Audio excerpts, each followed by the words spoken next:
Molina and Francis Barber, we present Hancock.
Like engineers, you know. It's the porridge that does it. Right.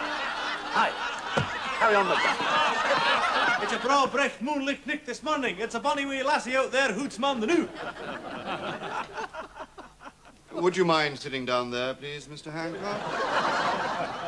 I beg your pardon for lapsing into the vernacular, but the young lady did say you were a Scottish gentleman. We're not all Rob Roys. May I have your card, please? By all means. I'm ready when you are, Squire. Nurse?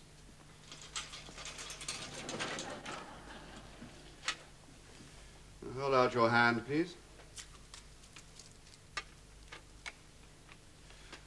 This won't hurt. You'll just feel a slight prick on the end of the thumb.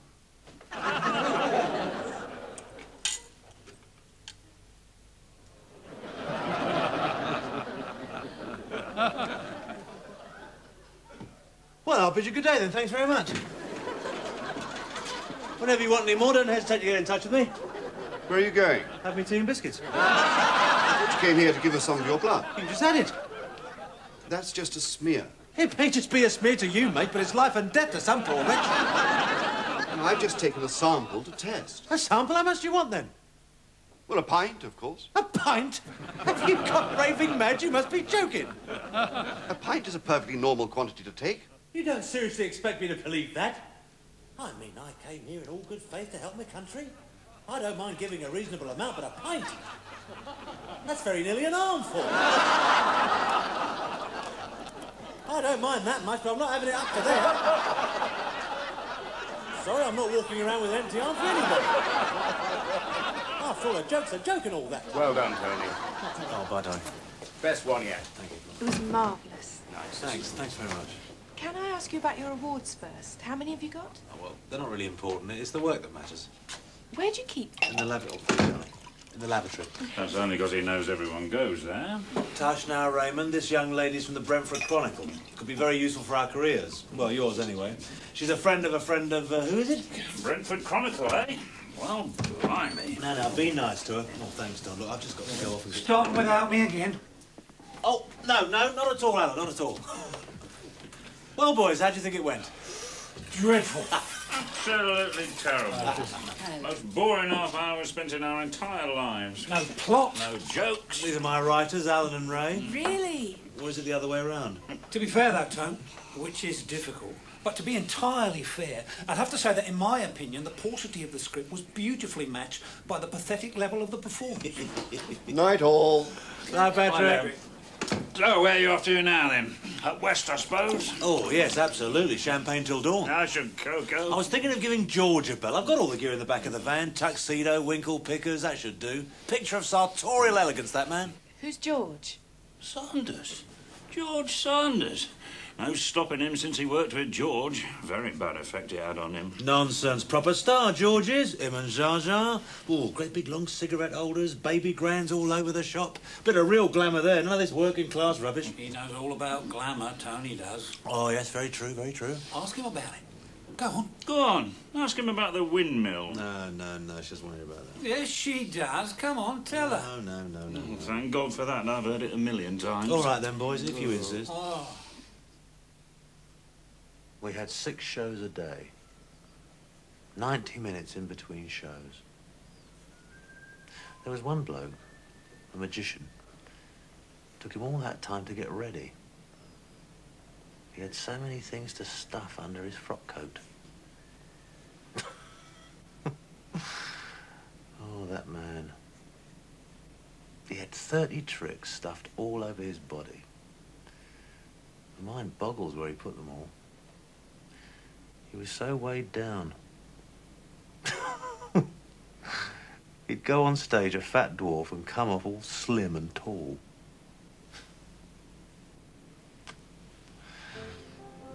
And the thing is, the wonderful thing is, nobody even noticed. All that hard work. All they were interested in was the nudes. That was the good old days.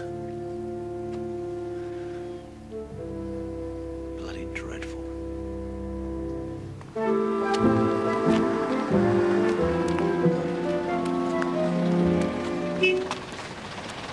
Hey, Tony! Tony! I just want to tell you that I think you're a genius. Thanks very much. Look, Frankly, if it were up to me, I'd have sent the set back months ago. But you're worth the licence all on your own. Yeah, listen, if you don't get back in that bus, I'll... Hey, Johnny, I'm sure you've seen him on telly, haven't you? Look, if you don't get back into that bus bush, I'm going to drive it myself. He should be on for 24 hours a day. Well, he's brilliant. Jay, nice to meet you, Tony, honestly. Sorry. Got a bit delayed.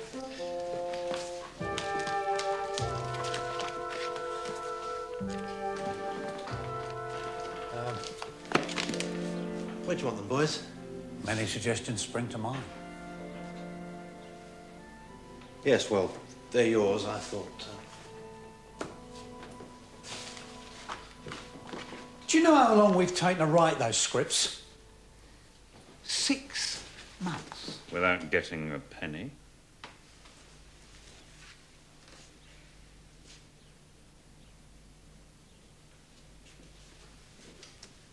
I'm sorry, but it can't be helped. We can do better, a lot better. I know we can. This is very important. Our second film. So's paying the gas bill. Look, let's have a drink. Are you buying?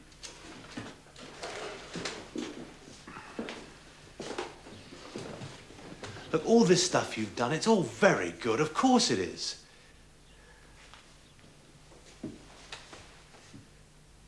But it's too parochial. Too limited.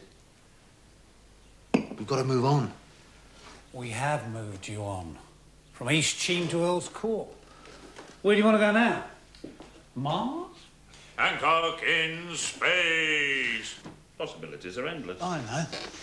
He could be down there. Sir James can be the Meekle. No, thanks, Alan. No more co-stars. Not again, thank you. I think it was a joke.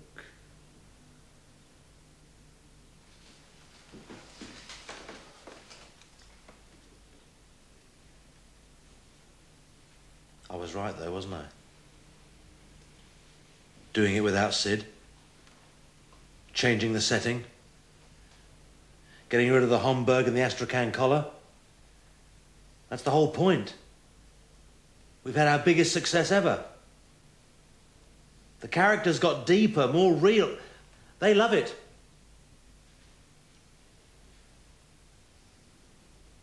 But we can go further, even further. I know we can. You can. Yes, well, I will.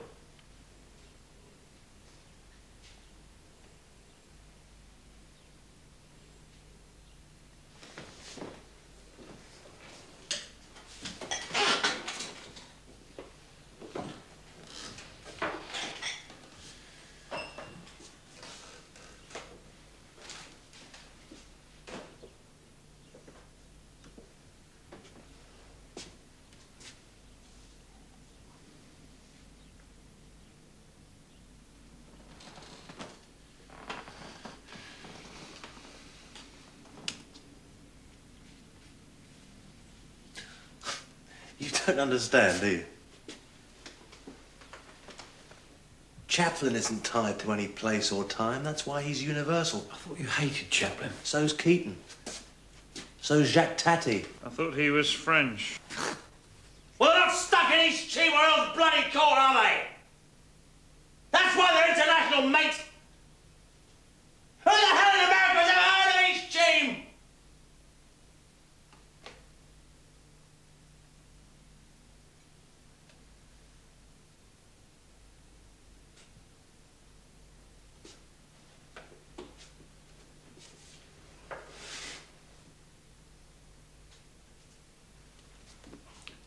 Where do all the great movie comedians live?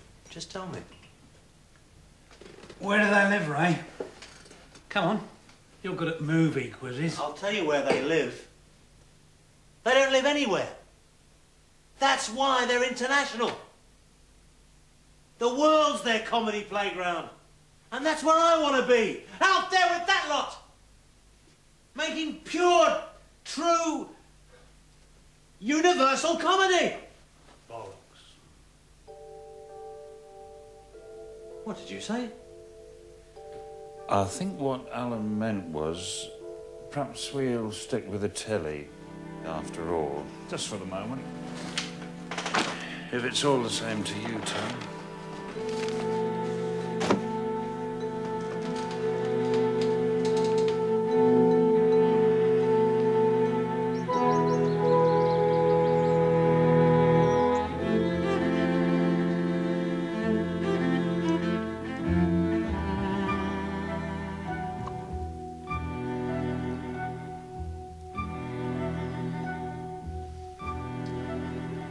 After all these years.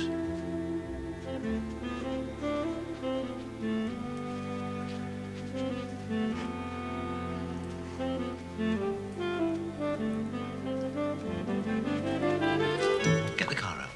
What? I want to celebrate. It's like being let out after doing 10 years hard. I can't drive. Don't be silly. I've drunk far too much. It's your job to drive. I earn the money, you drive the car. Get stuffed. What does she do in here all day, I ask you? Exactly. Bugger all. I ask her to do me one tiny favour and she's too pissed to bloody move. At least I get pissed in private. Would that more of us had my tact and sensitivity. Get the bloody car out. Look at you. Oh, get it out. Don't do that. No, I warn you, Tony. Look, don't.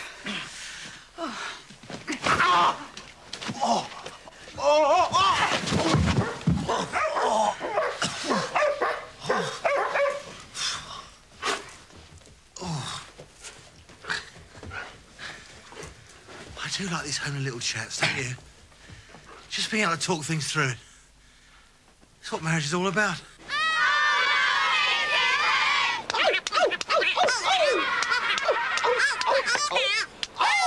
What's the matter with you? Put her back, put her back.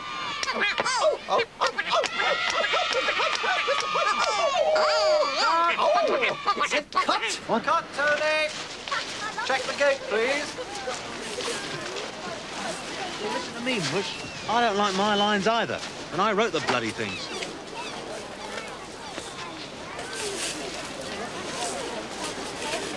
You've got it in for me, haven't you? You have.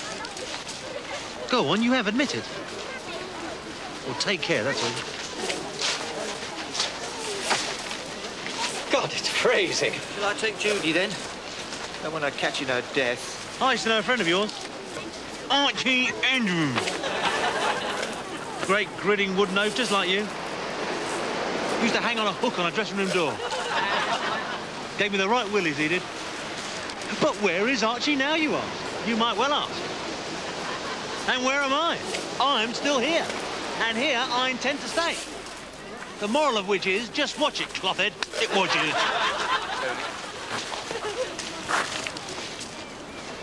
What are you doing here? You're not on till this afternoon. Sorry, Anne. No, it's all right. They don't need me here for a bit. Hey, Percy, have your doll back. Whoa. Always gets him going, that does.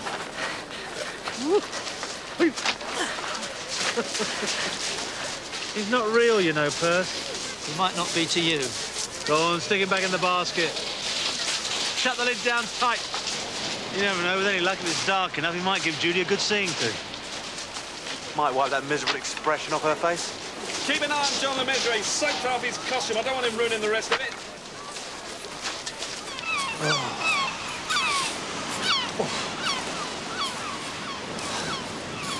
Why I ever decided to write this film, I can't imagine. I thought it was going to be the big one, Tony.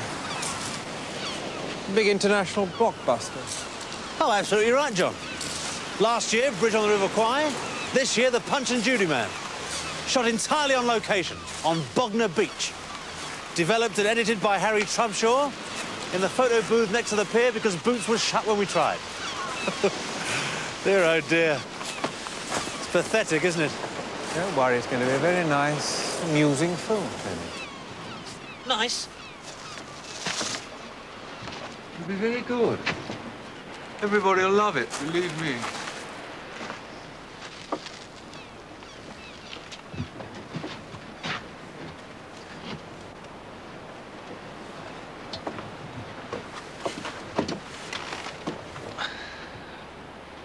It had better be. I've put the lot into this one. If this doesn't work, well... Well, if it doesn't, I'm sure the BBC would be overjoyed to have you back. Oh, thanks, John. Thanks very much. As, of course, would Sid. You do want to stay on this film, don't you? I'm not going back to railway cuttings, John. All that punch up the brackets, stone me stuff. I'm sure you're right.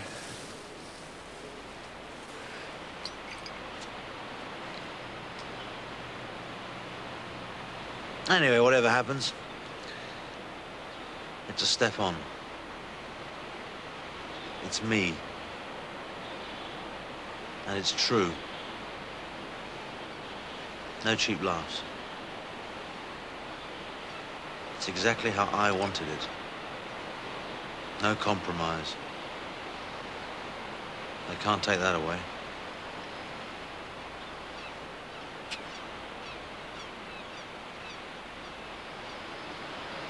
And you're right. It's going to be bloody good. It's going to be pure and true and international. I think pure about international, I should have thought, Tony.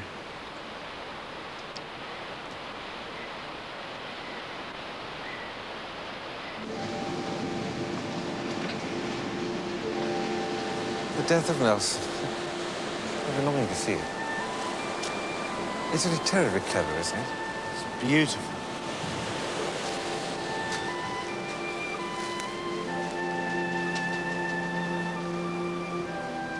That's marvellous, mate. Well done. Thank you. Of course, I should be playing the Sandman, not you.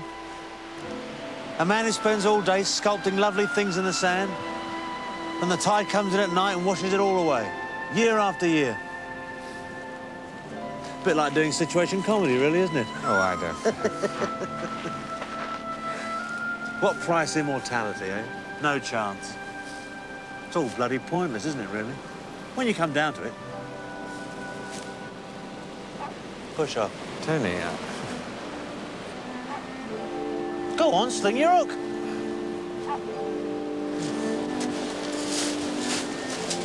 I don't do autographs. Look, ask him. He's an actor. John Lemaitre. He's really famous. Well, in France, anyway. What? I think you'll find he's in the film, Tony.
What's that?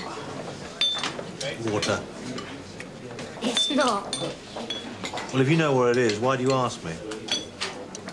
Are you a boozer? Look, do you want to punch up the bracket? What's your name? Nicholas. Nicholas. It's a funny name. Nicholas. Not as funny as yours. Toe, knee, Hancock. You cheeky bugger. Hey, Hillary. Hillary, Jeremy, whatever your name is. Do you hear that? I don't want to talk to the press. Freddie's arranged it. Has she? Oh, well, all right.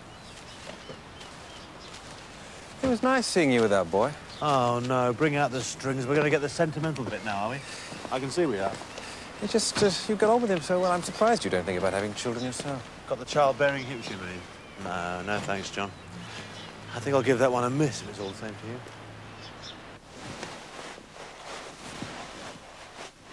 Christopher Robin had spent the morning indoors going to Africa and back, and he'd just got off the boat and was wondering what it was like outside, when who should come knocking at the door but Eeyore. "Hello, Eeyore," said Christopher Robin as he opened the door and came out. "How are you?" "It's snowing still," said Eeyore gloomily. "So it is, and freezing." "Is it?" "Yes," said Eeyore.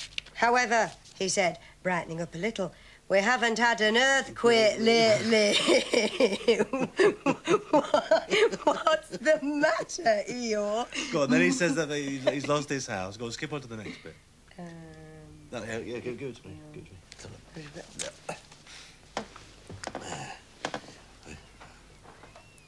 me. So what it all comes to is that I built myself a house down by my little wood. Did you really? How exciting.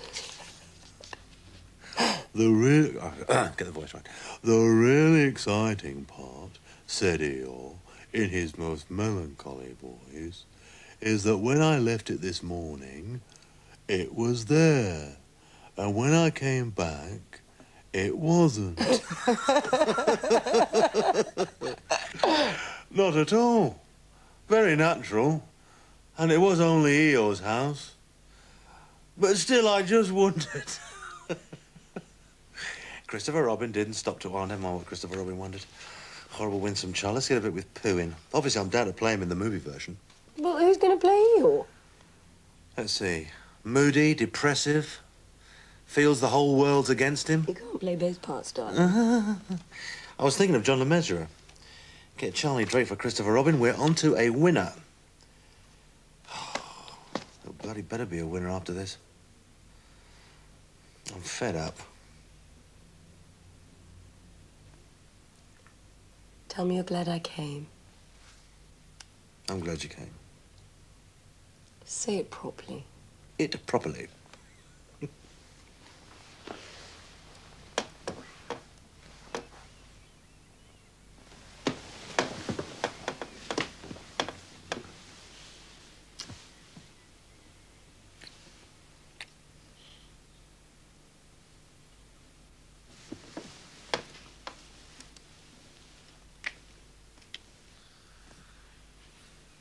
What I wasn't glad about was having to talk to the Mirror and the Express and the Bognor bloody Bugle. But apart from that...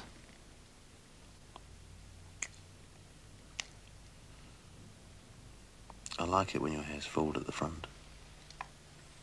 You look less like a press agent.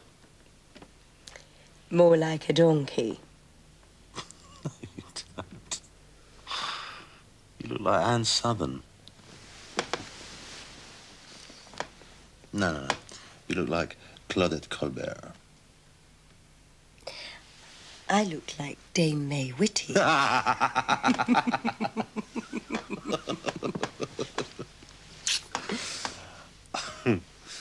know, when this is over, we can live together properly. Oh. And we can. We'll have more time together then. It'll be marvellous. I'll have time to write. I'll help you with your reading. I can read perfectly well on my own, thank you very much.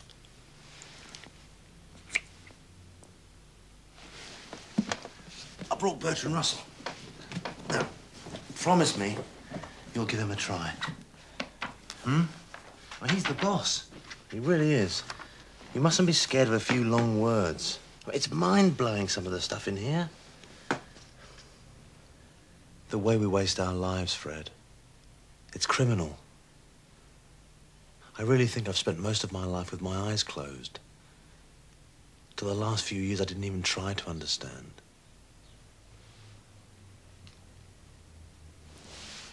What about the film? Oh, sod the film. Here, look, here we are. How's it going? It's important. It's doomed. What? Here, look. A brief introduction to Immanuel Kant. Change your life. Well, you better not tell the Daily Mail it's doomed. That's all we need.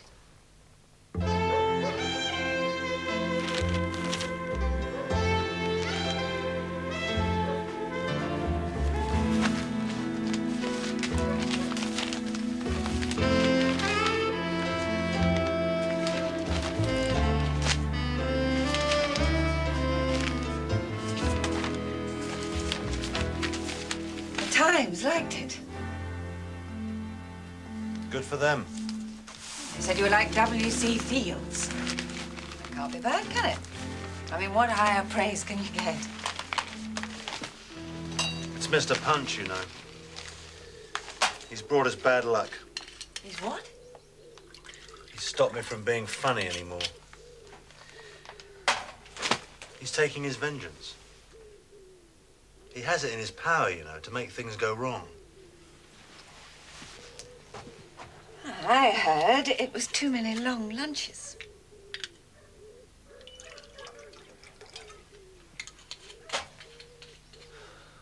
Oh, Christ, I hate the country. That bloody dawn chorus. Never stops. You can't hear yourself think. I mean, why did we come and live here in the first place? All right, then. We'll move back into town. And the people. I mean, who were those friends of yours last night?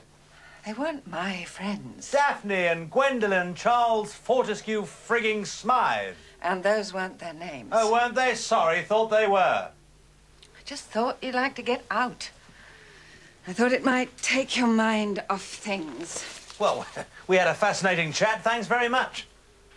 We really ran the intellectual gamut last night. I say, Charles, I do believe the leaves are growing. Are they, Daffers? Gosh, yes, they really are. Good Lord, doesn't time fly? Yes, it does, doesn't it, Charles? Thank God. Yes? John! No. These things are sent to try us. So, dear boy, how are you coping with major artistic failure? Yes, well, that's funny. Sis and I were just saying. We were going to invite you down for a brief sojourn, entre nous, sur le bateau Hancock.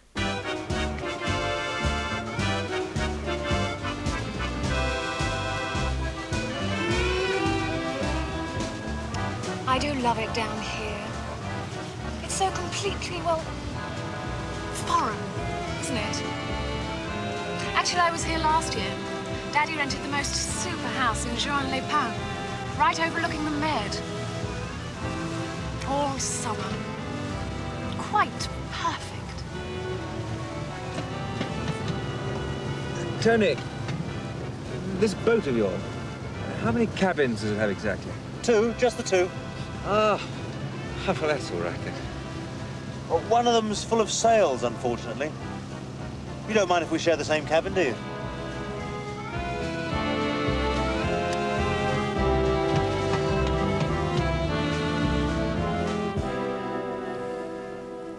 See, what he's saying is...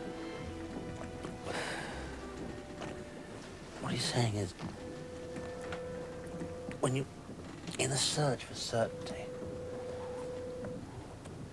Well, first of all, you have to lay aside everything you've got the slightest doubt about. See, that means clearing your mind of all belief, everything, chucking it all aside. Who exactly are we talking about, Terry? Descartes. Descartes. Didn't I say? It's called the method of doubt. Positive doubt. You see? It's the only way. I can see the sense of it. Can't you? It means once you've stripped it right down, then you can start to try and build it up again. Only trouble is, how can you get back to a state of being certain once you've doubted it all? That's what worries me. I mean, how can you really ultimately prove anything? Like that there's a purpose, pattern to it all. See, that's what I want to find. I mean, how can you prove something like that to your total satisfaction?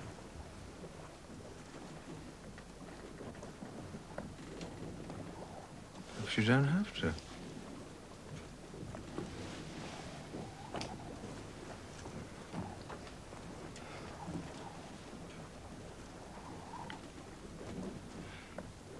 You see, perhaps faith is the only way of explaining apparent meaninglessness.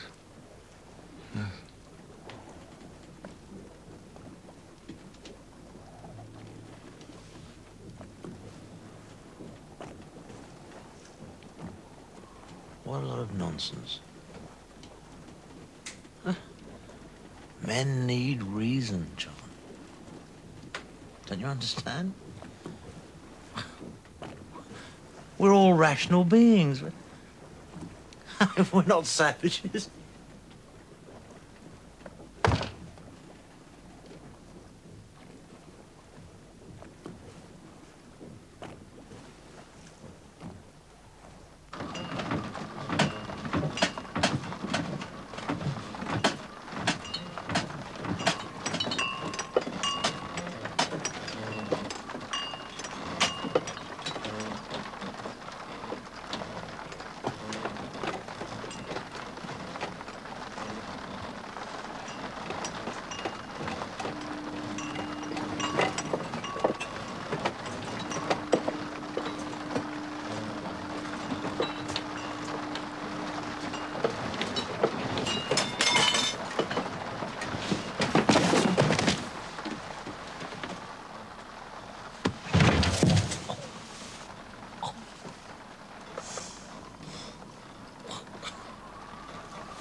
About 7 and 6, Tony, please.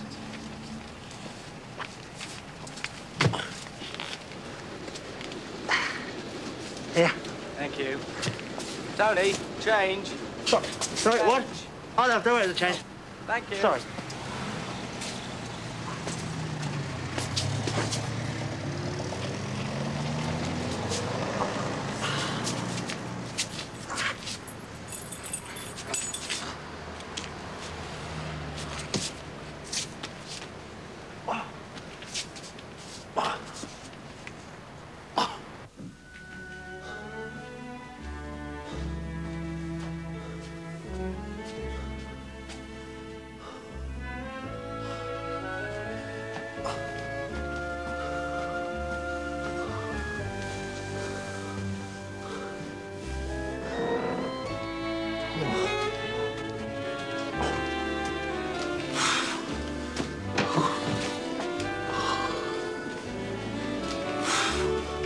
I've left her. No, you haven't. Yes, I have. Help me with these.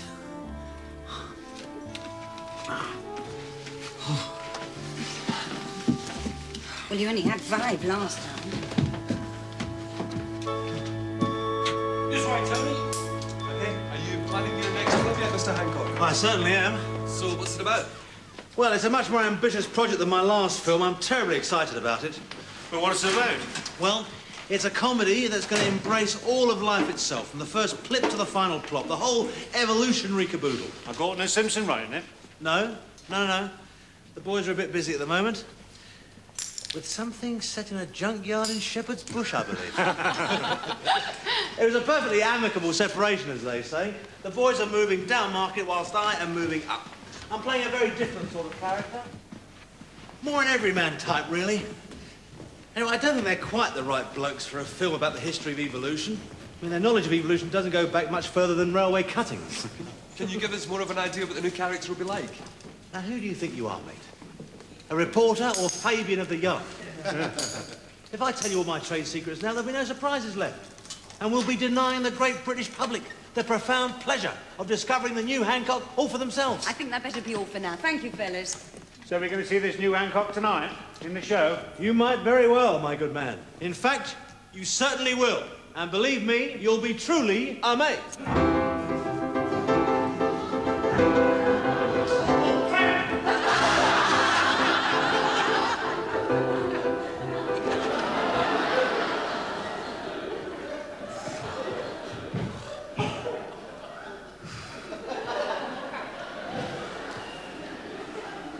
How Victor Sylvester's an hour and a half of that, I'll never know.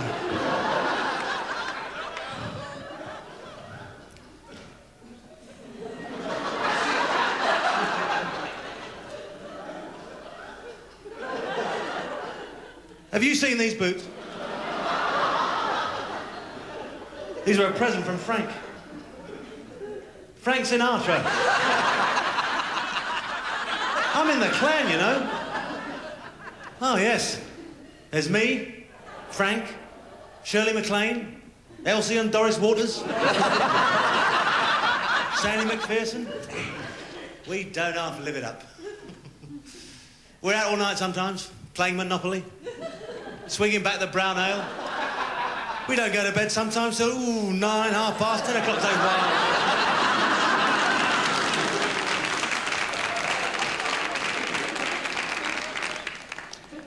Tonight, you are getting the lot.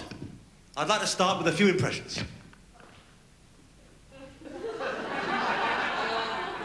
Ha-ha! Jim lad! Oh, there you are, Jim lad. Ha-ha! Stop pecking me here, Paul. I gotta go to the doctors, Jim lad. Stop it, Paul. I gotta go to the doctors because I've got a nasty case of Death Watch beetle in me wooden leg. Ha-ha! Ho-ho! Ha-ha! Hee! Ha-ha! Go on, don't I kill my throat. Please. Save it to the end, I've got a weak finish. And now, the black-hearted and sadistic Captain Bligh from Mutiny on the Bounty.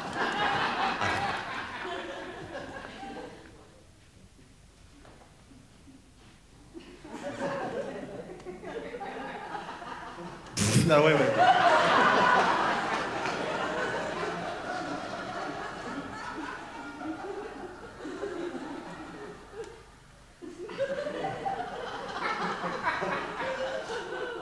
Mr. Christian Marks.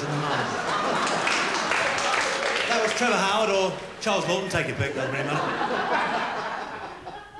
Here's one for the teenagers. George Arliss.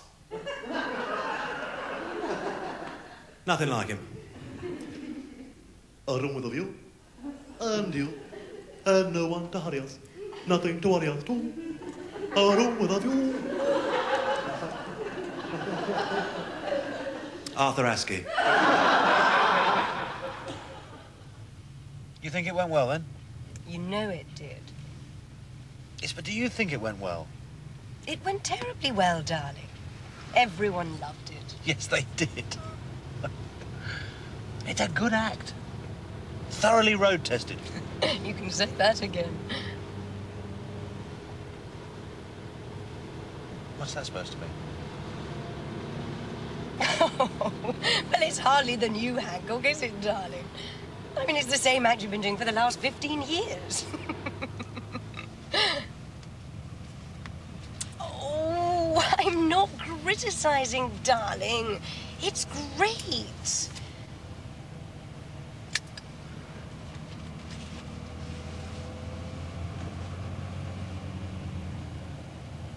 I just think you ought to be a little bit more careful what you say to the press in future.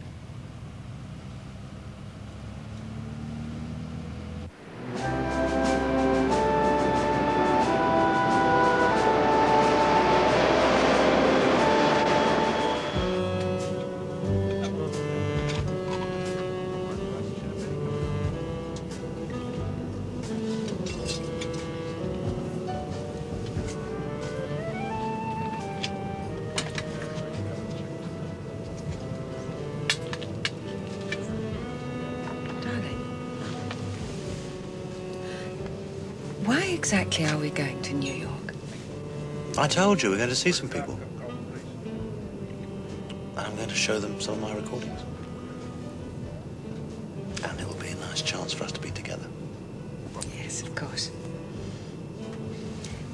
But what exactly do you think you'll get out of it?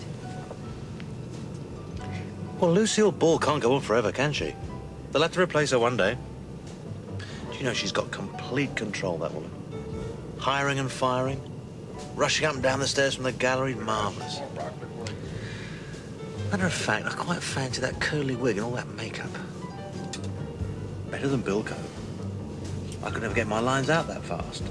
And the uniform. But you're not American. You're not known over there. Thank you very much, darling. Thank you for the support, that's super. You know what I mean. Well, some people do think I'm quite funny, actually. Not just in Penge and Surbiton. I'm very big in the Antipodes. Anyway, they're always shoving our programmes on our telly. Why can't they slap some of mine on theirs? Not much to ask, is it? Surely.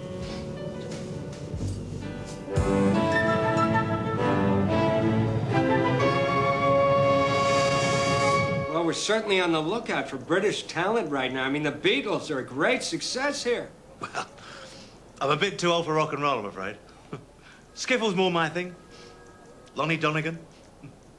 My old man's a dustman. No kidding.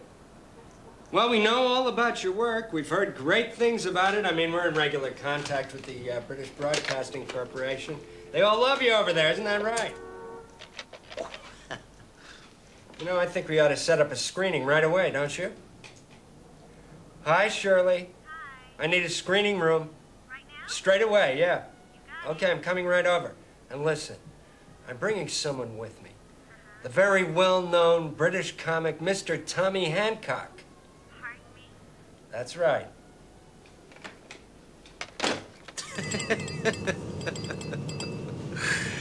International. Who needs international? When you've got the Floral Hall Southport or the Delaware Pavilion Bexillency. Thank you very much. Well, what did you show them? What do you think? Radiohead, the blood donor. I showed him the bloody lot. They must have liked them.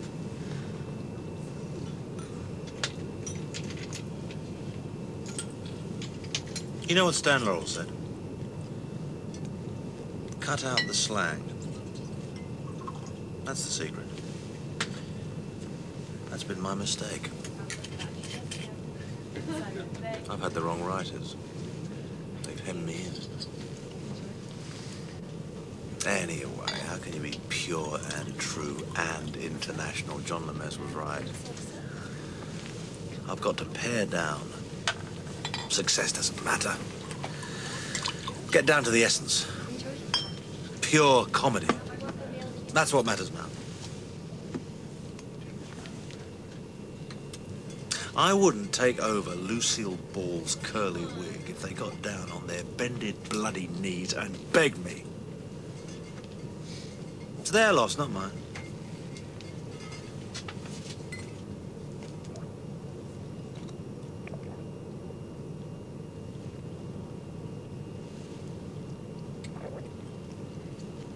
Christ, why do you drink like that? It's disgusting in a woman. Because every drink that goes down my throat is one less down yours.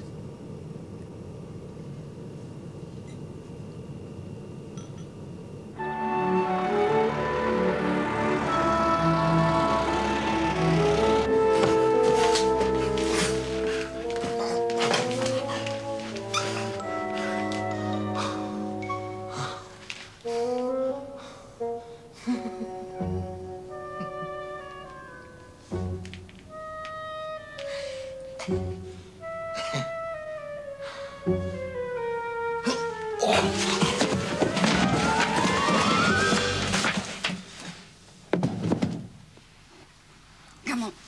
Up.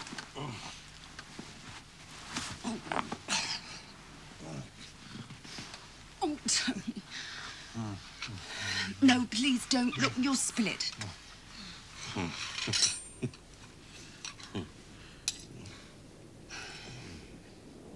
Open.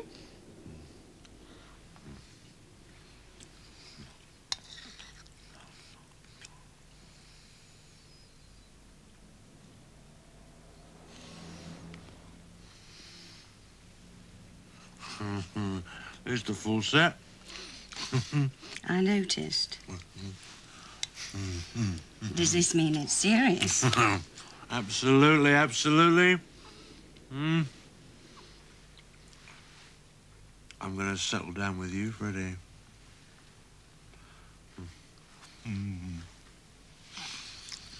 I need time to think, Fred. Sort a few things out. I mean, what if it's all a joke? Wait, no, what if there's no one up there? That's terrible. Ah, terrible. How does somebody cope with a thing like that? Look, Tony, if it's really serious this time, no more drinking. Oh, yeah, spin the bottle. Spin the bottle. Not in my flat. Some enchanted evening. Oh, no, really. How do you play it? It was a perfectly simple, harmless game. Oh, yes, but the first few rounds, and then it gets absolutely disgusting. Oh, now, Freddie, don't be such a prissy cow. Why? What? You have to think of the most awful evening possible. The worst place to eat, the most dreadful entertainment possible, and the person you'd least like to end up in bed with. I'll start. The Cardoma, Glasgow. He always picks the Cardoma Glasgow. Another brandy, darling. After a richly cosmopolitan supper, including seconds of their delicious Irish stew, and the speciality of the house, which is Brussels sprouts à l'anglais, nourishingly enriched with bicarbonate of soda and vigorously boiled for 3/4 of an hour. After this veritable feast of gourmet eating, it's off for an all-night Charlie Chaplin retrospective, including a quick canter through the best of Norman wisdom in the interval. And to finish, tired but still rampant, hopping into bed for a torrid couple of hours with Irene Handel. And her Pomeranian. She takes it everywhere, you know. I'll have one of those, Fred. Oh, pour me a brandy, darling. A large one, darling. A very large one.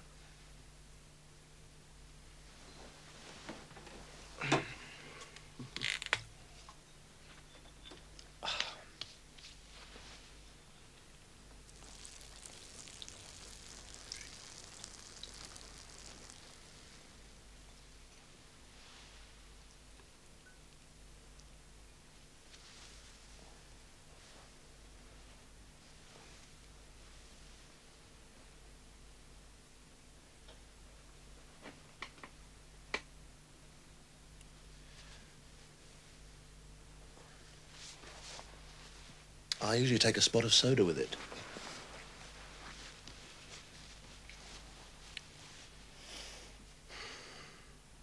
So, what have you got coming up next then, Tony?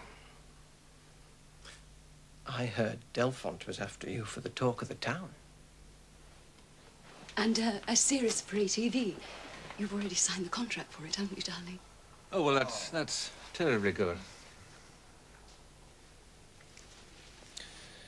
Yes, but before that, John, I'm embarking in a completely different direction.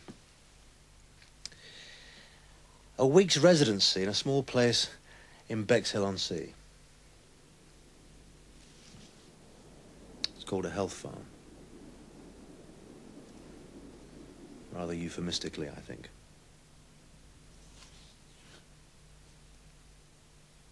But the great thing is, the audience can't get away. I feel pretty, oh so pretty. I feel pretty and witty and bright, and I pity any girl who's with me tonight.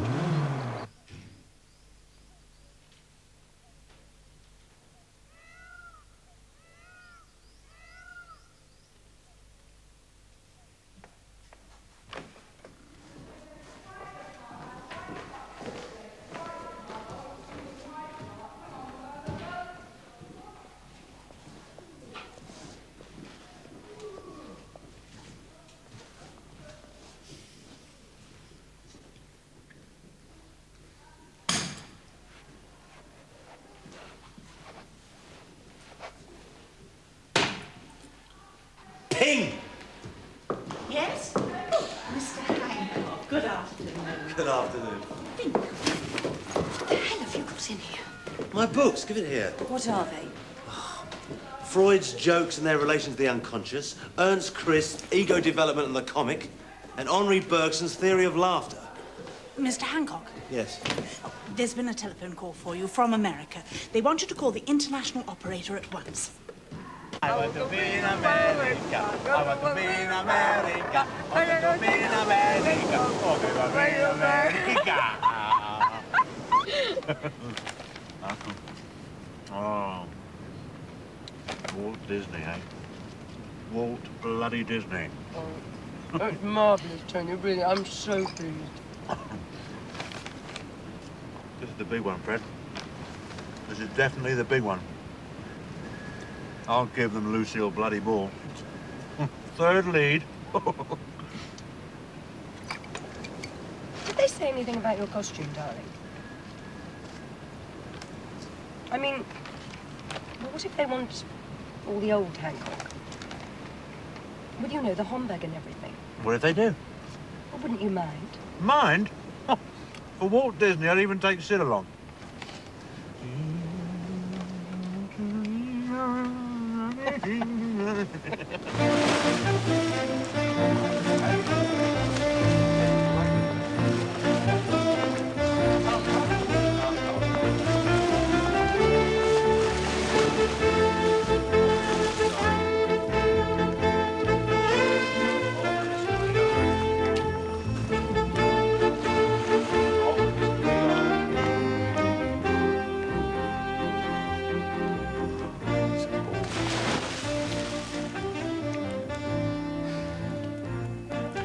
You, sir, are a devil, born devil upon whom nature... I miss you, Fred. When are you coming over? As soon as possible, I promise you. Have you heard anything about the film yet? Oh, nothing. What are you doing all day? I'm not doing anything. I'm just sitting around learning lines. I'm going absolutely stark raving mad. Fred, I don't know anyone here. You mean that nobody knows you? When do you start shooting? Have they fixed it yet? Oh, I don't know.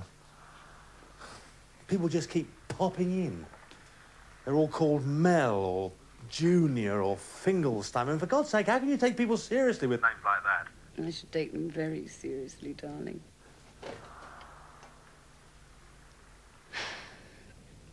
You have been behaving yourself. You haven't done anything stupid. At least in New York, you know where you are with people. Everyone's bloody rude. Here, all they do is smile. What are you drinking? Coffee. Never drunk so much coffee in my life. You'd be proud of me. You've been boozing, haven't you? You've been lying to me. I have not. You stupid bastard, you promised me. A few glasses of champagne, it can't do me any harm. I've got to lose weight. I don't know what a few glasses means. You know what they're like, these people? They're like the Pilgrim Bloody Fathers. Don't you shout at me, how dare you? For God's sake, if you even sneeze on the 5th floor of the Beverly Wiltshire, 6 people at Disney say Gesundheit.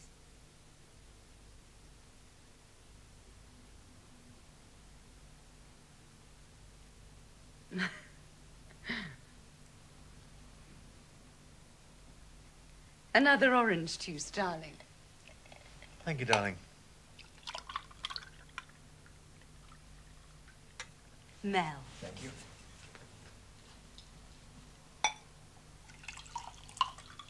Junior. Well, not for me, thank you, Mrs. Hancock. I have to be going now, I'm afraid. Very nice to have met you, Mrs. Hancock. Nice seeing you, Tony. I'm glad you could come over. I know Tony's been missing you. Oh, he's terribly excited, aren't you, darling? Yes, very. He loves the script.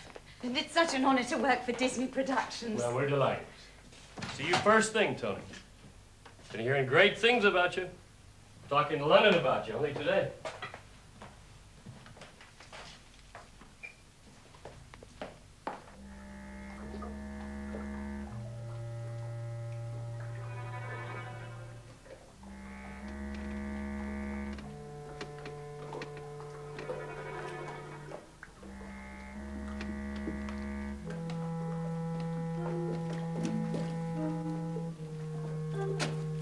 Stay where you are.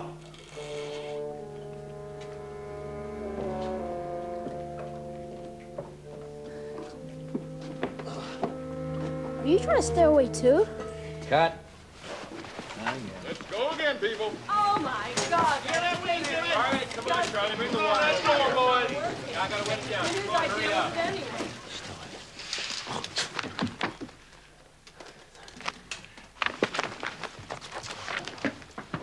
Stand by, please. Ready to roll. Rolling. Mark it. At 183, take 2. Action. Stay where you are.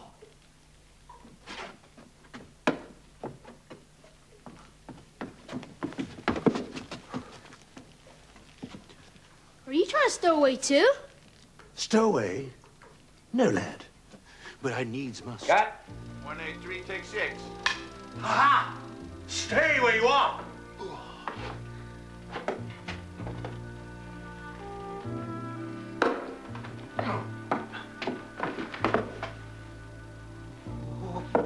Are you trying to stay away too? Stowaway? No, lad. Cut.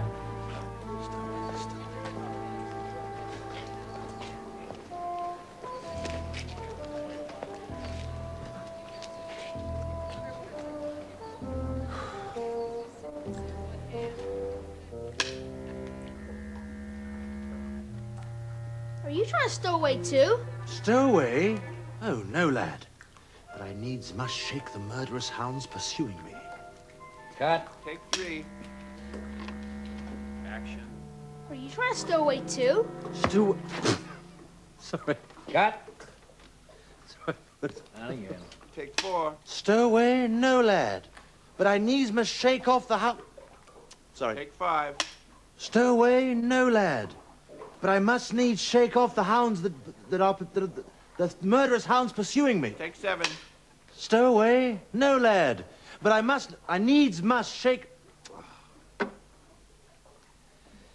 mean, what sort of line do you call this anyway? You're doing just great, Tony. Okay, guys, one more time. We're still rolling. You are directing this piece, James. I'm asking you, what kind of line do you call that? Cut it. Hear that wind, Jimmy? Definitely. Close that door, boys. Tony, he's supposed to be a Shakespearean actor. He talks Shakespearean. All right, everybody, let's go right away. Oh, I see. It's Shakespearean, is it? I see. Well, that's very interesting. I see that now. Don't, stop fussing. Well, perhaps you could elucidate a little bit for me, James. Perhaps you could tell me from which particular Shakespearean oeuvre this little gem derives. Tony, please. No, really. We don't have the time. No, I'm interested. I'd really like to know. Just move out of the way, chum. I'd really like to know. I mean, is it Hamlet? Is it perhaps As You Like It? Richard III? Or maybe Noddy? Tony. No, I'd really like to know, James, because it sounds like Donald bloody Duck to me. 185. Take 17.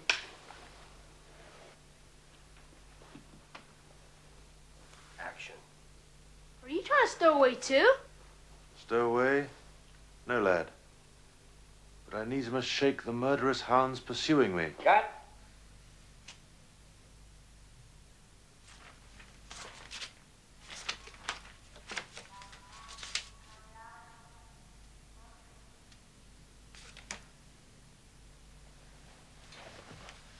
I collapsed from the heat. I mean, it was 100 degrees. I was standing there wearing this enormous waistcoat, this long jacket, this cloak. Hardly surprising I felt faint.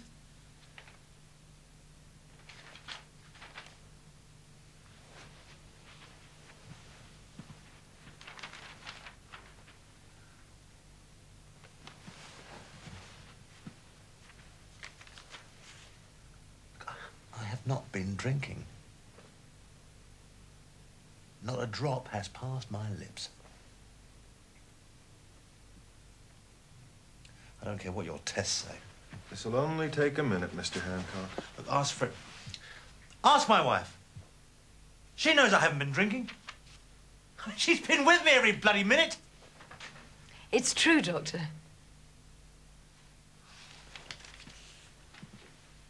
This is an absolute farce. You're all barking mad. Test results are all okay, Mr. Hancock. Absolutely nothing wrong with you that I can find. And there's absolutely no trace of alcohol.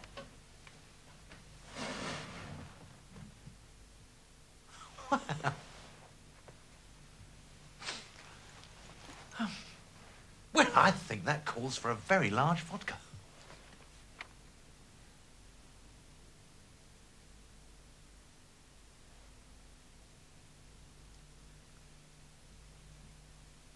I was only joking. I'm sorry.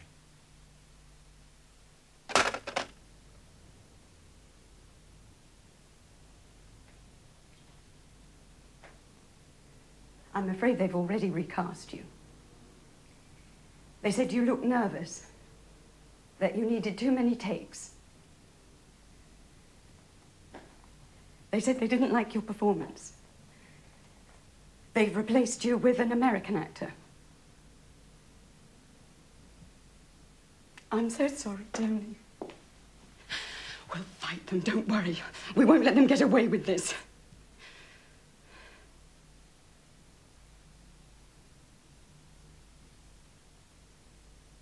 I need a drink.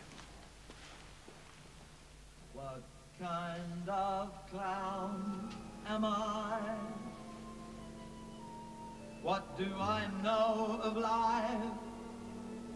Why can't I cast away this mask of clay and live my life? Why can't I fall in love till I don't give a damn? I never know I'm not a fool.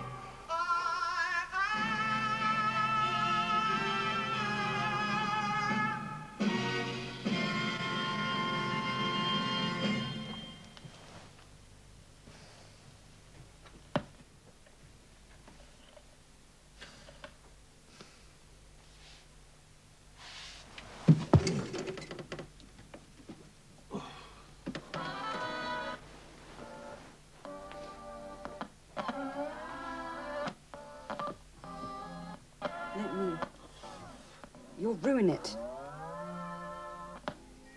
What kind of fool am I who never fell in love? It seems that I'm the only one that I have been thinking of. What kind of man is this?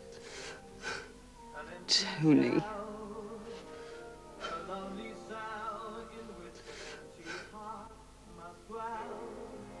He really understands. Clown am I?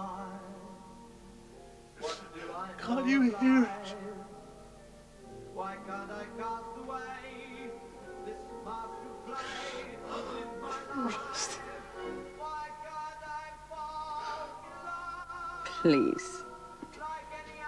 Oh, darling, it's late. Let's go to bed. What kind of fool I am. Please. Tony, people are trying to sleep.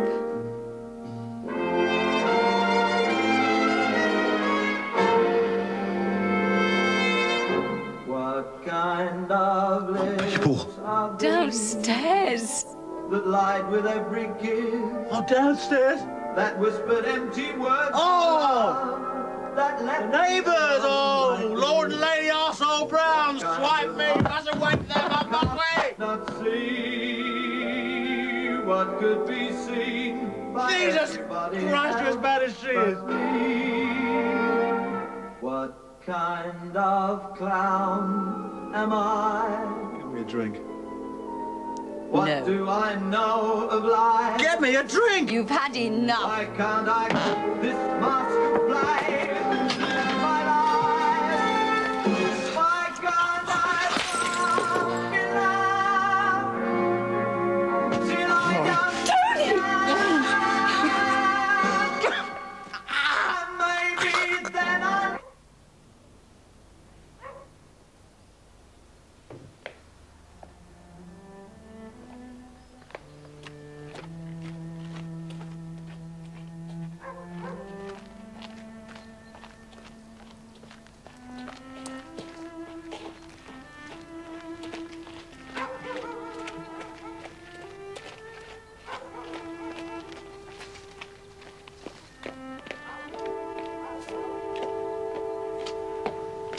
Not now, please. I just want to know why he's in here. He's suffering from nervous exhaustion. He's been working far too hard.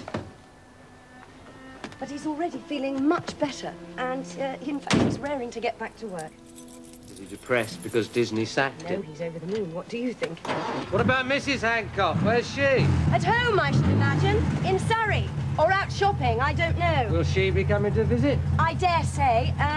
Yes, I'm sure she will. Now, I really must... Well, what about Sid? Is he coming too? I really must go. If there's anything you need, please call me at the office, okay?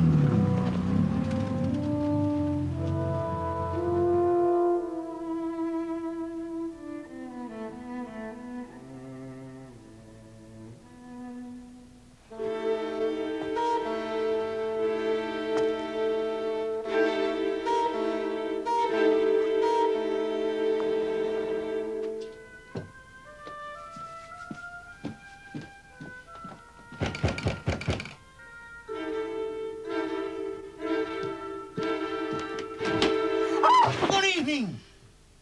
How do you do?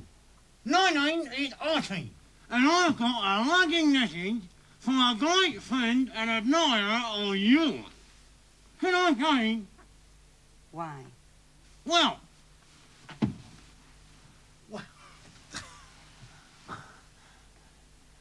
I've been dry for 3 weeks. And I've got a proposition to make. Well, you can make it out here then, can't you? Yes?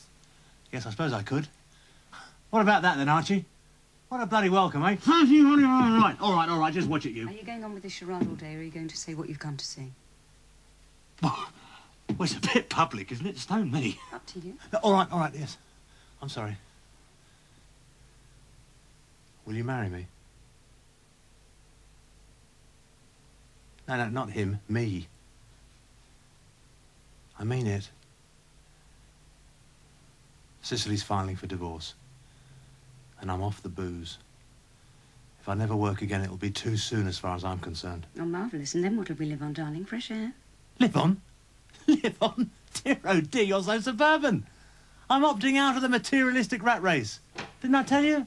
I found us a very nice ventilator just outside one of the Paris metros. All the heat you need and dead low overheads. Just a few bottles of Ribena, you and me, for old time's sake. Just what more could a young girl ask from her chap after all? Oh, come in. All right.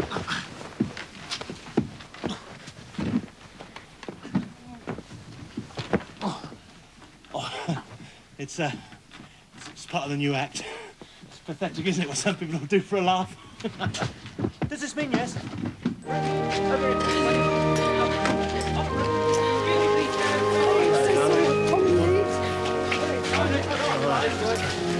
had a a good look at myself this morning before I came out. Wasn't a good idea. This suit you made me buy, it's got knobbly bits on it. Spot of the fabric, darling. Anyway, it's spivvy. Makes me look like a minor Italian gangster. It does, it's very nice. It doesn't go with my face. Look like a bloody St. Bernard half up a mountain without a barrel. It'll take more than clothes to change that, darling. Where are you going for your honeymoon, Tony? Dublin. Dublin? I thought we were going to Rome. I wanted to throw coins into the Trevi Fountain. Shush. You got 8 and 6. What for? The wedding certificate. I've only got 3, but Roger, have you got 8 and 6? God, Tony.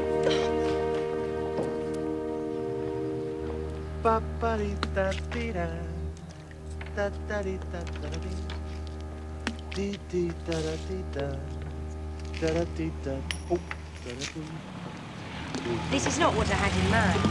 Well, it's water, isn't it? With the man you love and venerate. Good God, woman, what more do you want? Rome. Oh, there's no pleasing some people. Come on. I'm going to run out of pennies in a minute. I'm not made of money. I haven't had my repeats yet. Now, go on, make a wish. Tony, you can't make a wish in a horse trough. Well, of course you can. Go on, go on.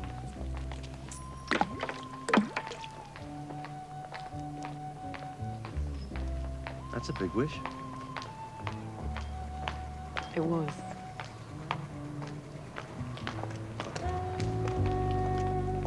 I don't blame you. I'll try, Freddie. I will. I'll really try. I swear I will.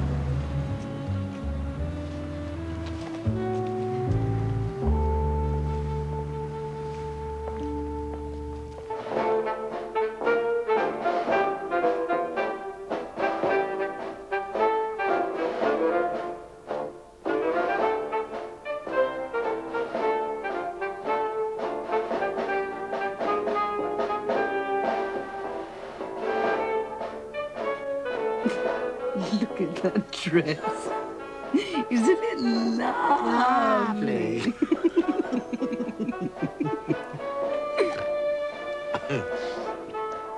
Do you know how much tulle it took to make that dress? 75 yards at least. It's a funny word. Tulle. And I bet all those sequins were sewn on by her cousins. Oh, look at him.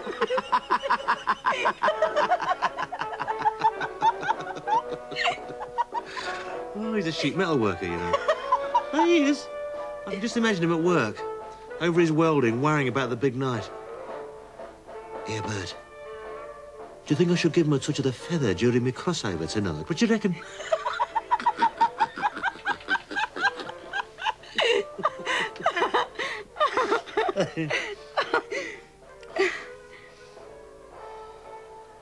Really fancy a drink, Fred? I said... I know. You've got a drink. This lemon's not a drink. Wine's a drink. Whiskey's a drink.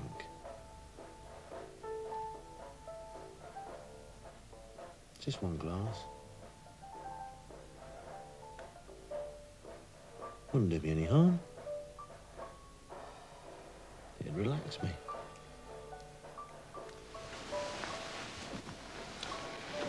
Let's face it, Tony. You can't even manage a wine gum without it turning into a bottle of vodka by the end of the day.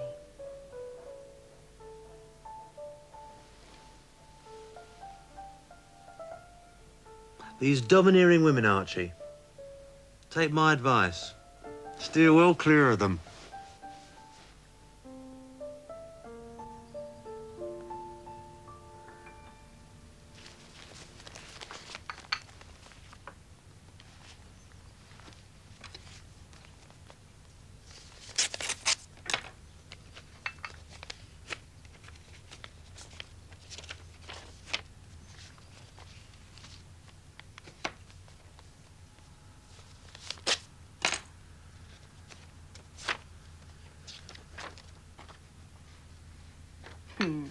Dear Mr. Hancock, thank you for the enormous pleasure you've given me and my family.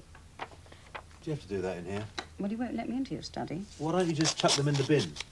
Why don't you look at the paper, darling? How can I look at the paper? I can't open the bloody thing without seeing photographs of me and Sid. Me and my Homburg. Rave reviews of stuff I did 6, 7 years ago. You should be delighted. Everyone still loves you. I'm not delighted. It's all in the past. It's best forgotten. I'm not in the least bit delighted. Listen. Except for the money, of course. That delights me. Dear Mr. Hancock, just a note to say that in our opinion, you're funnier than Charlie Chaplin, Laurel and Hardy, and Jimmy Edwards all rolled into one. So please, make me see lots more of your classic shows. Real vintage comedy there. Now, isn't that nice? No, that is not nice. That is revolting. It makes me feel like a clapped-out Morris Minor.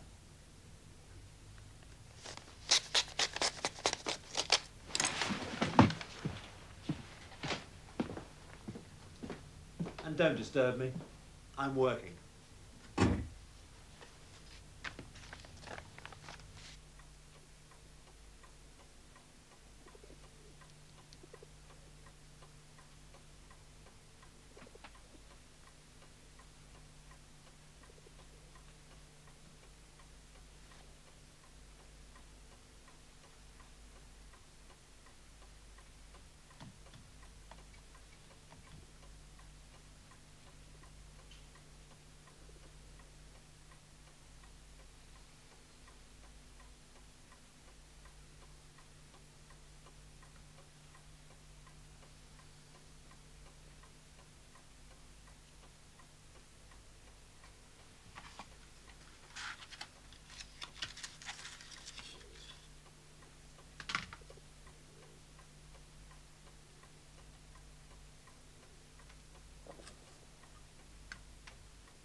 Are you any relation to Tommy Trinder?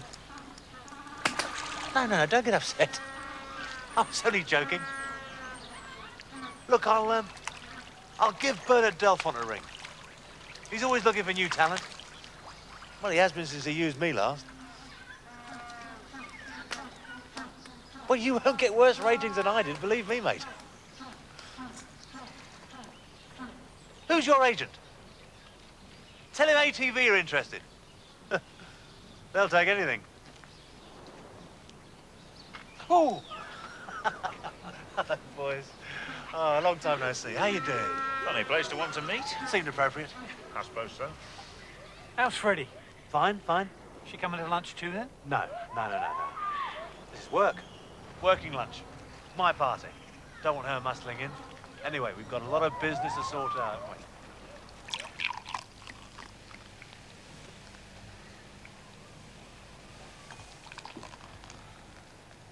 I'd like to propose a toast, boys, to our future collaboration.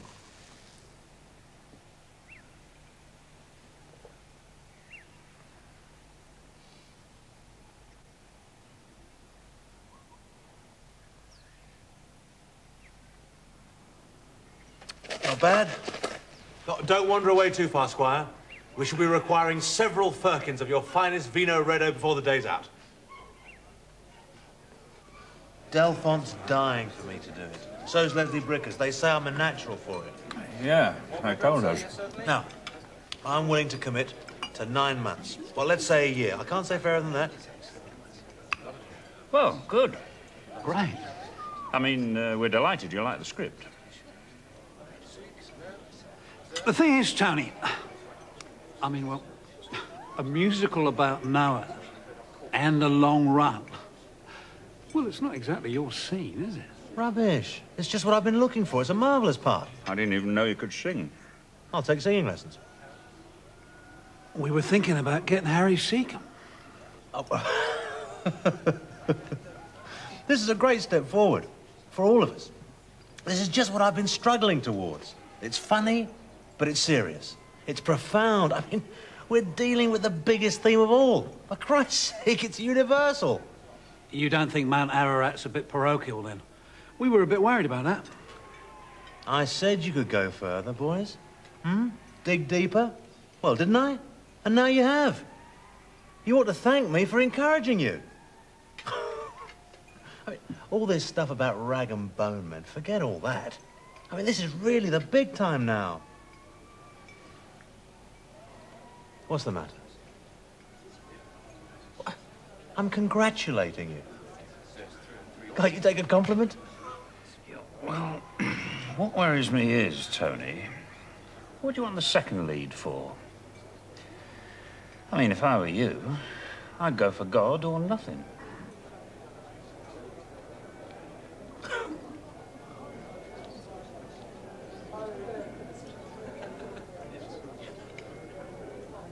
They don't think I can do it, that's the problem. They don't think I've got it in me to do a big stage show. Well, what do you think? Do you think I'm past it? Of course not. Exactly. I'll bloody show them. I mean, who do they think they are? Will you stop drinking now, please?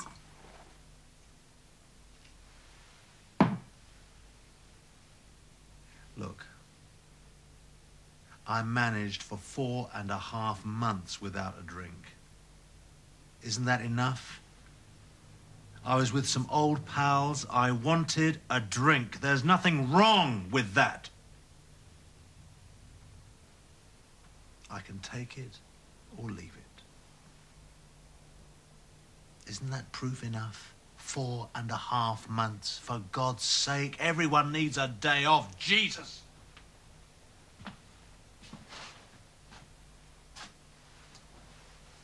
You know, sweetie, I could do with a little encouragement. I could do with a little support, especially at this time. Well, say something. How about, of course, darling, I'll support you. Everything's going to be fine. It'll all be okay. Or don't you think you can stretch that far? I don't want you to destroy yourself, Tony. I love you very much. You're the most wonderfully talented man I've ever met. And I did think that we might be able to work something out. If we live very quietly and very carefully. I was so pleased. I was beginning to think we'd cracked it.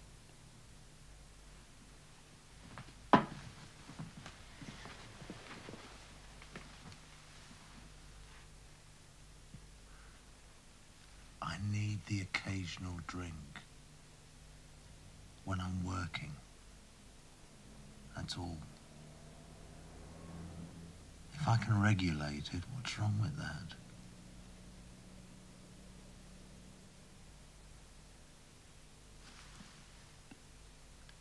Look. You see? I'm not an alcoholic.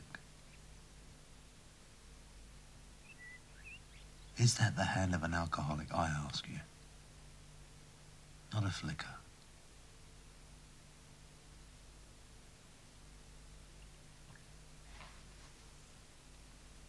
Now stop being such a prissy cow, darling, and help me plan my comeback.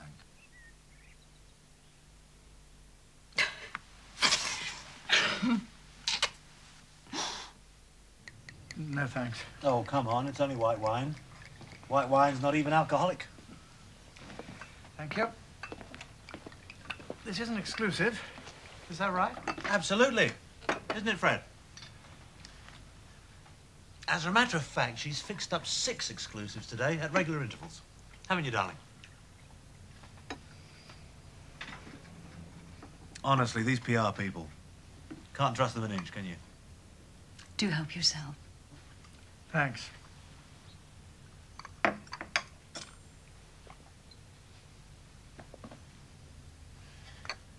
Well, there's no need for you to stay here, darling. Just in case you need anything, darling. Well, fire away, Squire. Ignore the landlady. You can be as personal as you want. Sex, art, boxing. Well, first of all, I've been watching your Blackpool show. Have you? Never mind, that shouldn't detain us long. Standard TV cabaret rubbish. Let's get on to something more interesting, shall we? Well, you've never compared a variety show before, and we've not seen a lot of you lately. I thought perhaps it was a new direction for you. Listen, mate. I need a new career in variety like I need a hole in the head. You're talking to someone that's played the Glasgow Empire and still bears the scars. No, no, no. My best is yet to come. Put that in your little book. B-E-S-T. And it won't come from bloody Blackpool. You can bet your life on that. So where will it come from? Where will it come from? I'll tell you. The Royal Festival Hall, no less. My one-man show. Brand new material, all dead subtle stuff. New script, new Hancock, for an entirely different class of clientele. I mean, you're dealing with the Pearl and Twinset Brigade up there, mate. None of your working-class oiks chucking cabbages from the gallery. Can you give me some details? 2 marvellous young writers. It's a smashing script, really. The best thing Tony's had written for him for ages. So you think Galton and Simpson had better watch out? And the BBC are going to televise it. In fact, it'll be the first time that Tony's worked for them since The Blood Donor. Oh, of course, yes. I'd like to ask you about that. Are you really a reporter? Pardon? How can you be a reporter if you don't bloody drink? Would you say The Blood Donor was the best thing you've done? Or are there other programs you prefer?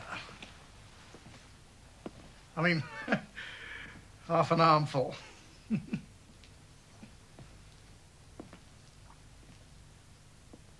Why was it so successful, do you think?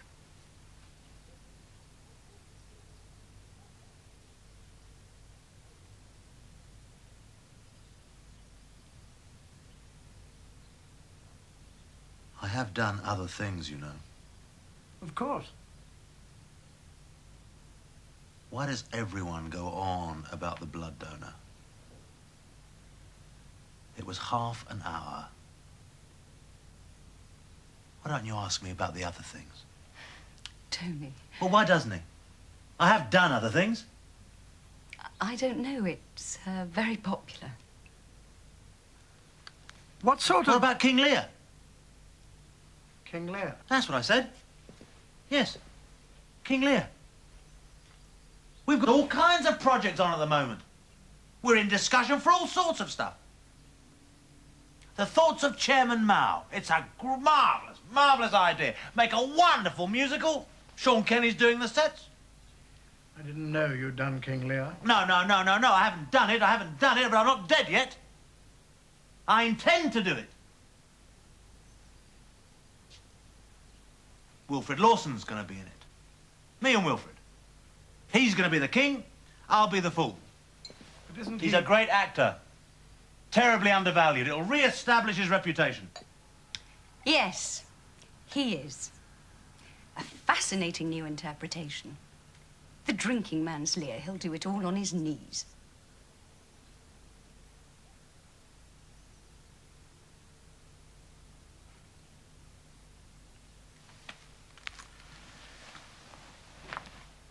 Ah, stay where you are, stay where you are. Don't worry about Miss Prissy here. She'd spoil anything. I'm sorry. Would you like to come back at another time? It's going to be a one night only. All the greats will be there. Richard Harris said he'll hold a spear. Richard Burton's going to hold the other one.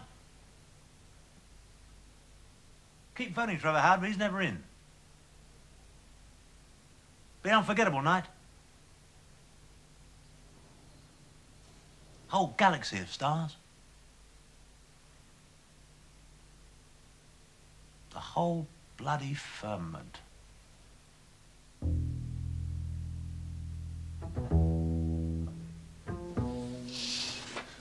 Close them. 9 o'clock. Close them. It's Tuesday, Tony. You've got a photo call in Blackpool.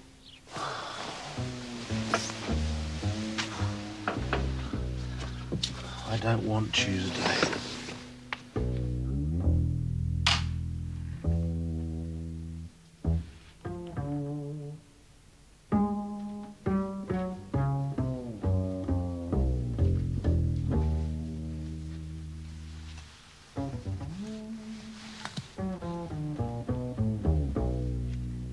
I don't want Wednesday either.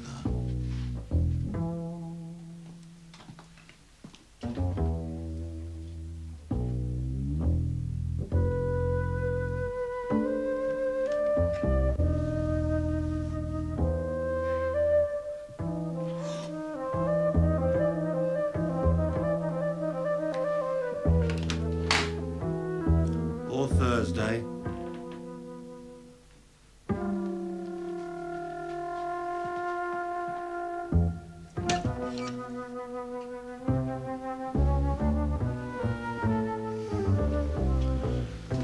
You can cancel Friday.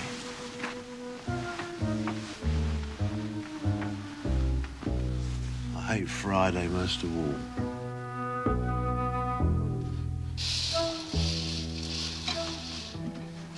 It's Saturday.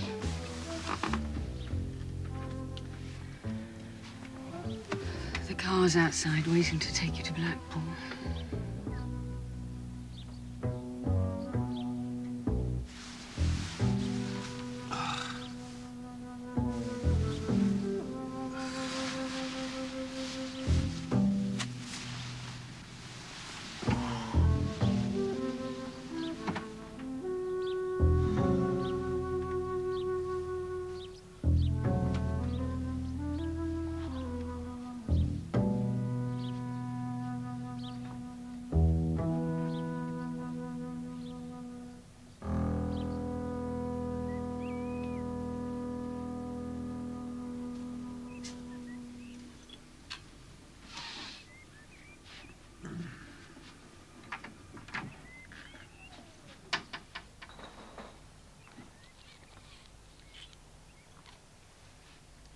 You'll be drunk for the show.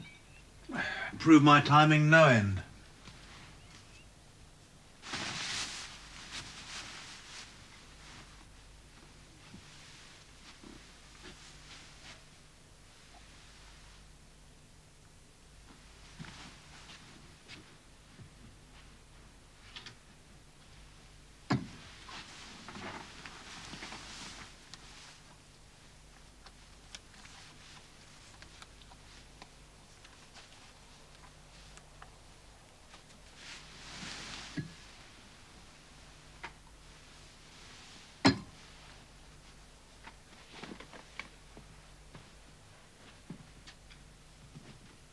Make sure you take enough, won't you?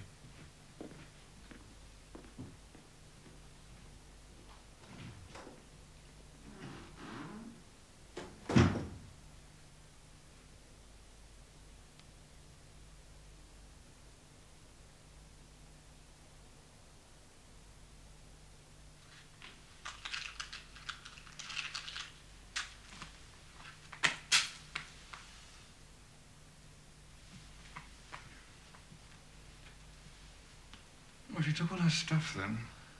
No, I got rid of it all. Well, you've got to chuck it all out, haven't you?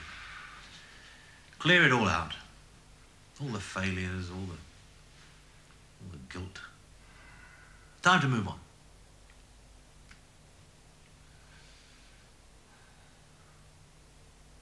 Well, me and Archie are quite happy about it. Aren't we, matey? We like it like this. Don't know if there's any future in it, but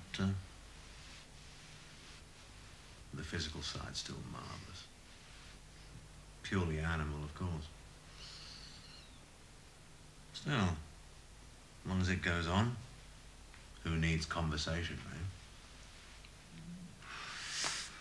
eh? I realise that's where I've been going wrong. Too much chat. Not enough action. Freddie still loves you, you know. Yes. Oh, yes. She just can't live with you anymore. That's what you tell me. Yes, well... so does Sicily, apparently. They all love me, don't they? I think you'll find Sid's still quite keen. Can't see the attraction myself. Are you managing to rehearse? All this going on? What, for my farewell speech? Oh, yes, got that down pat. Word perfect. First time in years. I meant for the Festool Hall. Oh, yeah, don't worry about all that. That's all sorted out. That's going to go down a bomb. Do you know we're sold out already? Incredible, isn't it? One thing I've learnt these past few weeks, they'll always pay for a public hanging.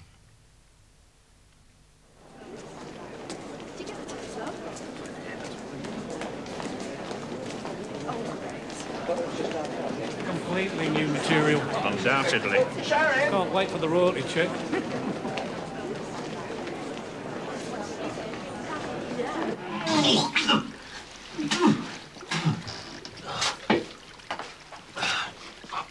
What's the opening bit? Good evening. Yes, I know that bit. After that. I've never seen such an ornate garage. And?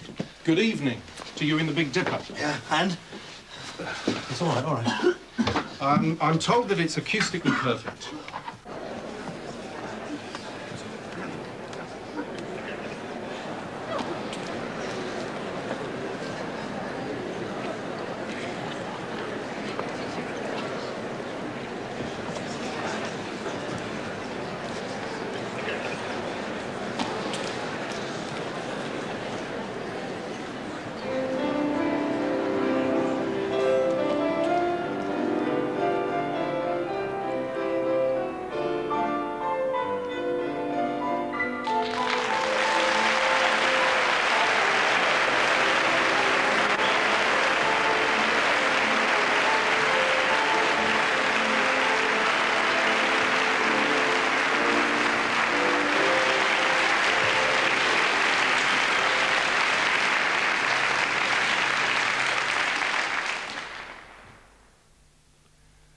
Good evening.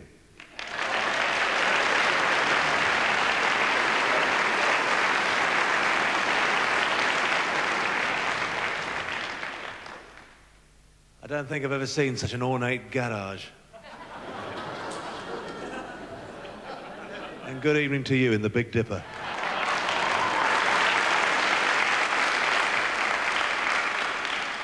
I've been told by the management that this place is acoustically perfect.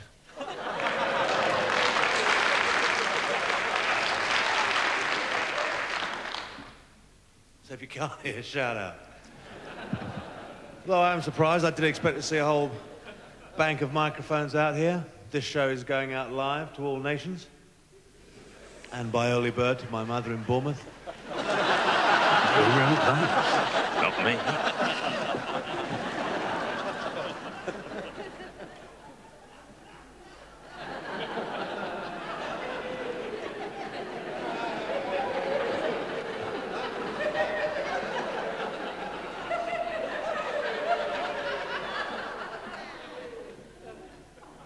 Always bothers me when the audience is behind you. Seems to attract a strange sort of person. But tonight, for the price of a packet of fags, you're going to get the lot. I shall be going through the card. Tonight, you are looking at Mr. Show Business himself.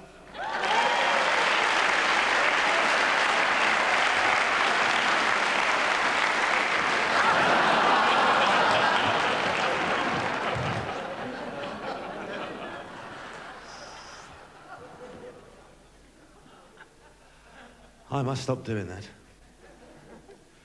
I was born in a trunk, like Judy Garland, Bob Hope, Danny Kaye, All born in a trunk.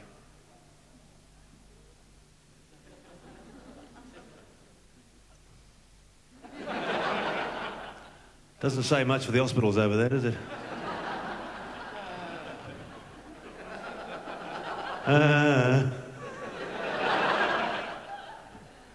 How'd you know that? Critics in. I'd like to start with a few impressions.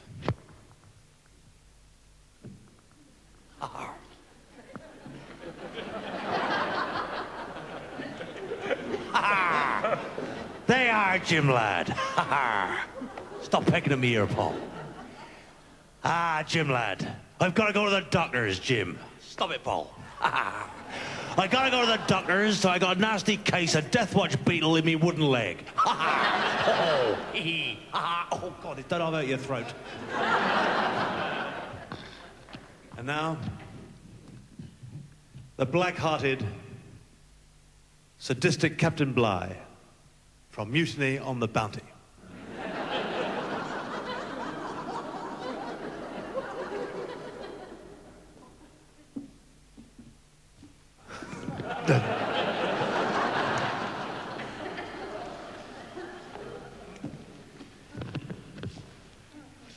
Mr. Christian. Thank you very much. Well, that was Giles Lawton. Or Trevor Howard, take a pick. Oh, here's one. Here's one for the teenagers. George Arliss. What do you mean you've never heard of him? He's only been dead 40 years.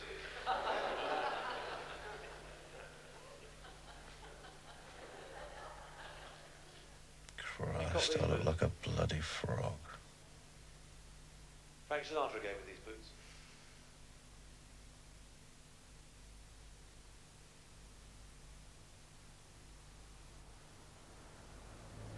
So where are you off to then, Mr. Hancock? Somewhere exotic, is it? Australia. Ah, yes, really? One of those assisted passages, is it? Emigrating, I suppose. Not surprised. I beg your pardon? Can you take criticism? Why? I thought your last show was terrible. Listen, Mush. I don't like the way you drive this taxi. No need to be personal.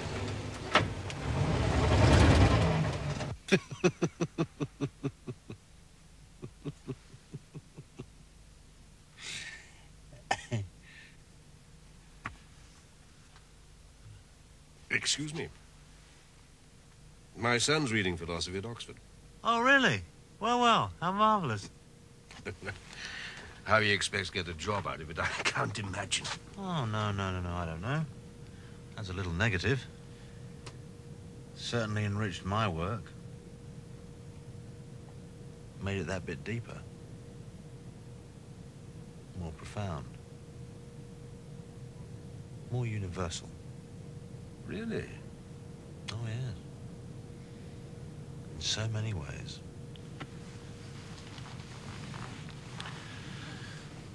One in particular springs to mind. One thing Bertie taught me, wise old bird that he is. If you get a laugh before you say anything, it's probably because your flies are undone.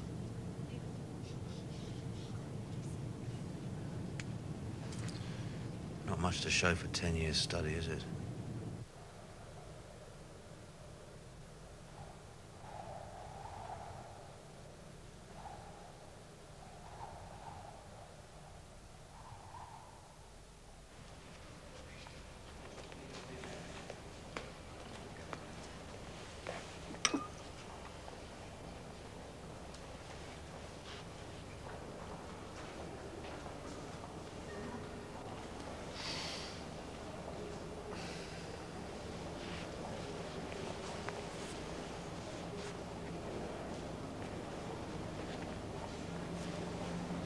It's all right.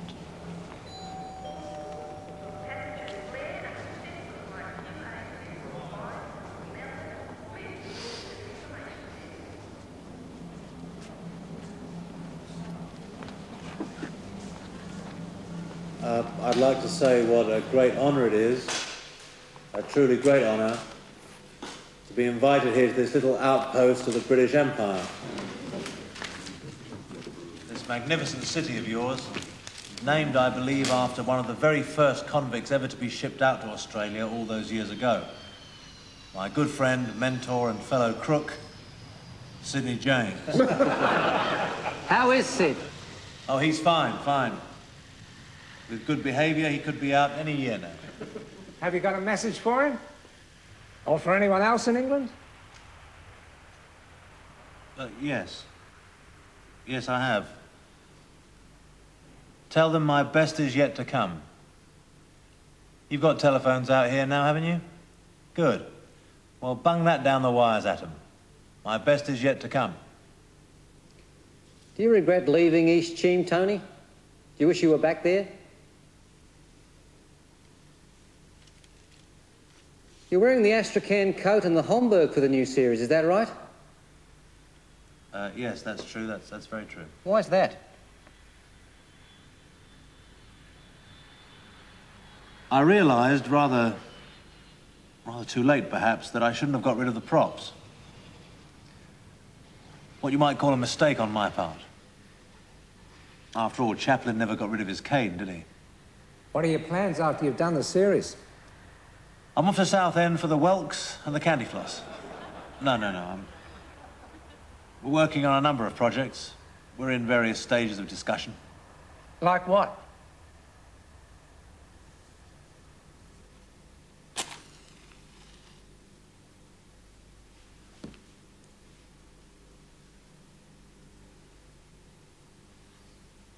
I'm delighted to be working with my old friends Galton and Simpson on a very exciting idea. And I'm making a new film. A comedy about religion. For the international market. Tell us about your working method. How do you make people laugh?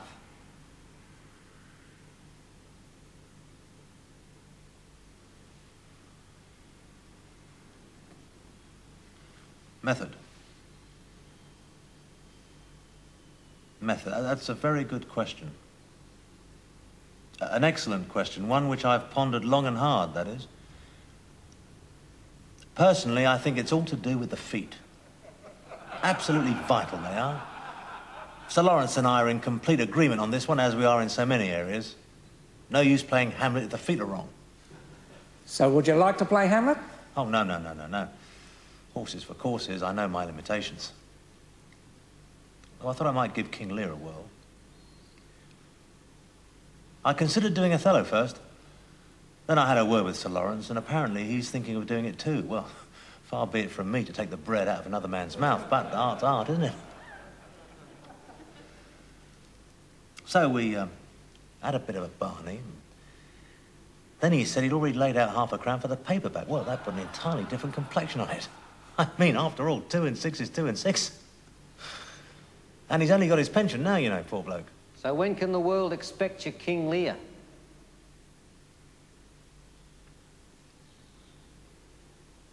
That's hard to say. I might have a go next year.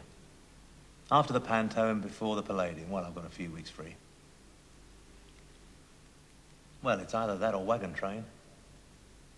I might even mount it myself. Pay for it with me egg commercials. I mean, how else am I going to get my MBE, let's face it. I'm too old to be a Beatle. Still, they like a bit of Shakespeare, don't they? At the Palace.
powerful, true account of one man's struggle against the U.S. Army for the truth about his past. Come on, Thornwell. Well, you can tell us. Come on, Thornwell, come on! Without his knowledge, Army intelligence gave James Thornwell a mind-altering drug in the hope that he would confess to a crime he didn't commit.